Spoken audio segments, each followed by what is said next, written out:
Hello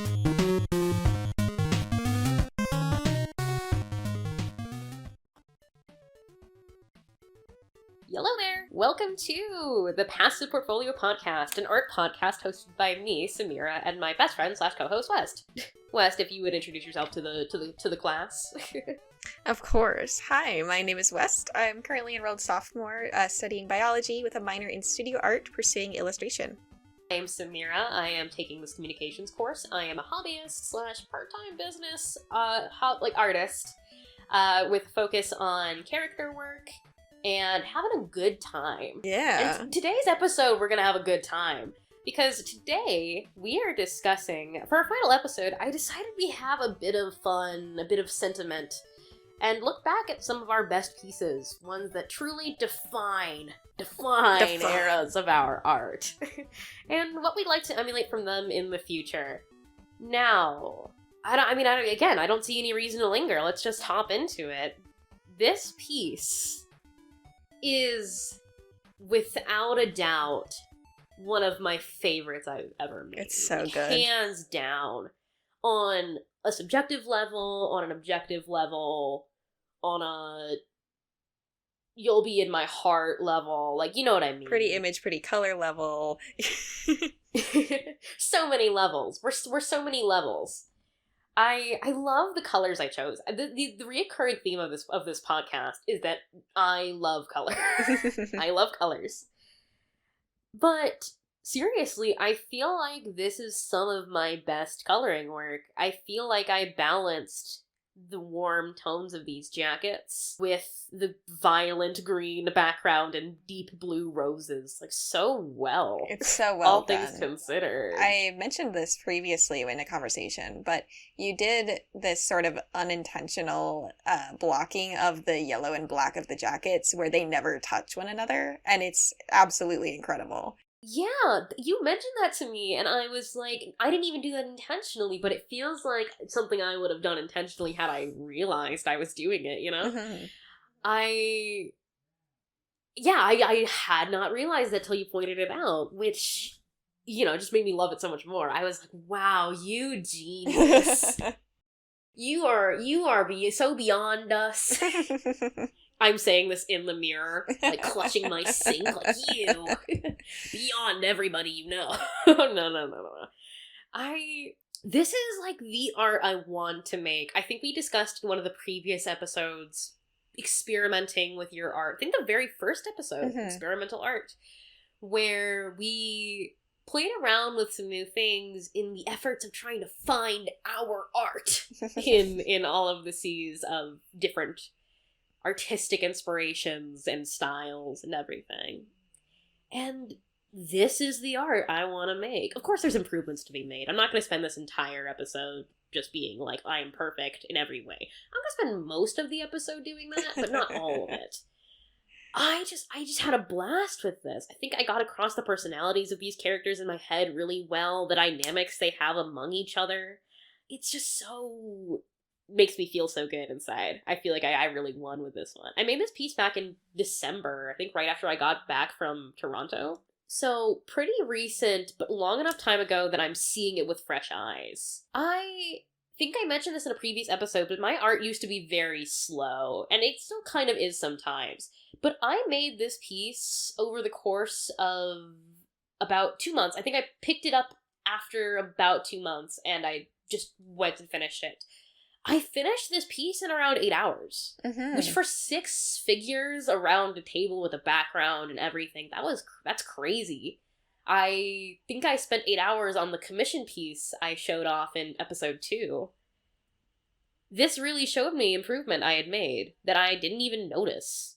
Less than a year ago, this would have taken me weeks, if even that. I probably would have given up on it. And my favorite part of this is all of it. I love it so much. Yeah. If I had to give myself a teensy bit of critique, I do think some of the expression work could be tweaked a little bit. I think the 2 front figures, the one in the middle and the one to the right, are spot on. Exactly what I wanted. But I think the other 4 figures around the table could have been improved. I think the one in the background far right definitely could have been improved posing wise. But these are such relatively little nitpicks. I'm not going to go back and fix this image. There's nothing I could do that would make this better. No, yeah. It really made me happy. I will say this is one of those pieces I come back and stare at, and I'm like, this is it. This is what you've been training for. It's a really big showcase of like all the things I love about your art. Like in a lot of ways, you know. You have these really strong expressions. You have these, I mean, again, I've mentioned this previously, timeless look. It's very clean. The line art is crisp. The colors are great. They're well blocked out. It's composed well. Yada, yada, yada, on and on and on. It's just really good.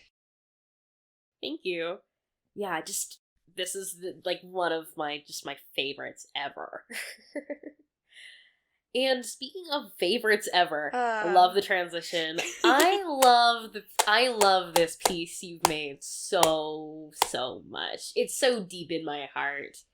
Now, I don't remember how long ago this was. This is a longer blast piece. From the past. This is like 2020, early 2020. Oh my god, really? Yes. I thought it was like, oh man. Yeah, I chose something newer because I don't like looking at my old art, but this has just always stood out to me as like one of your pieces. I can't believe it's 3. Oh my god, it's turning 3 years old in like a month. It's awful. I didn't realize it was that early in the year too. Oh my gosh, it's before March. But I love this piece to death. It is, you know, it's not perfect. Obviously, I made it 3 years ago. Yeah. But it is also, you know, a incredibly strong piece overall. This was done in a different program than my usual art. This was done in the iPad Procreate. And so I used different brushes than I usually would, including a very small pencil tool, which I absolutely love the look of in this piece. I think that mixed with the blur is really good. This really well. I especially love the entire moment of the left-hand side of the piece. Like, if you block off the right-hand side and you just look at the left-hand side, I absolutely love how that looks. The bright sun coming from the corner with the arrows coming down, the cloud texture in the background with that motion blurred cape. All of it just looks so good. It's all in motion. It is energetic and lively, and I absolutely love it. I'm gonna hop in really quickly to say my favorite part is I love how in motion this piece is. I was looking at this earlier, and I didn't realize how much this perspective work on the arrows make the art look so much bigger than it is. It looks like this big moment in some sort of story, like a flash frame of a movie, or like the climax of an animated film. It's so cool. It's so cool just all around. The expression is incredible. I love the design. It's just one of my favorites. The fact that it's 3 years old is crazy, because you made this in your junior year of high school then, wouldn't you? I did. So that's pretty wild. That's quite a long time ago. I'm not calling you old. I can't believe you'd say that about me. But yeah, anyway, I didn't mean to interrupt. I just wanted to put my 2 cents in. No, I love that. And that reminds me, you know, the other thing I really love about this is that I let myself be really stylized back then. I wasn't, you know, like in high school especially, I was really loose with, you know, what style I was drawing in. I let myself be really open about, like, it doesn't need to be perfectly anatomically correct. It doesn't need to look exactly, in this case, like a pig would. I always refer to this piece as like the puppy pig, because he's got those big puppy ears. Yeah. But I think it still comes across as like a character, you know, like maybe you don't look at this and think pig, but you do look at this and you see the character that it's supposed to be, because the expression is pushed and the character is pushed, and it's something I really want to do again. It's got such a story to it, almost. I think I mentioned this with my first piece I showed in this podcast, episode 1, the Mario and Peach. I shaded that like a storybook. This is like the exact opposite of that, but it falls into a similar category for me, where the coloring work, with the composition, with everything, with the background, everything, it really pushes that this is a character in a pinnacle moment of his story. Fighting for something. Don't know what, but he's fighting, and we gotta appreciate him for that. And it's just, yeah, it's just got such a cool energy to it. It's so fun. Yeah, it's a piece I definitely still learn from to this day. As like a story like of learning narratives and putting narratives in pieces and colors. I love the colors in this piece. And pushing myself, because this piece was a huge push for me. I'd never done anything like this before. And I want to do it again. Yeah, like, I feel a similar way with my piece. Like, although I can see a couple flaws here and there with mine and with yours, this piece earnestly and truly culminated my 2022 art journey in the same way I think yours forever will, like, encapsulate that part of our friendship, like, that year. Yeah, it is 2020. It is the art I think of first. It's lively, it's fun, and both pieces just make me so happy. They have, like, such opposing energy, but they feel so close together. Like, I'm smushing them together into something. I don't know what. You're gonna have to figure it out. Wait, there's no next episode. You're never gonna figure out what I've smushed them into.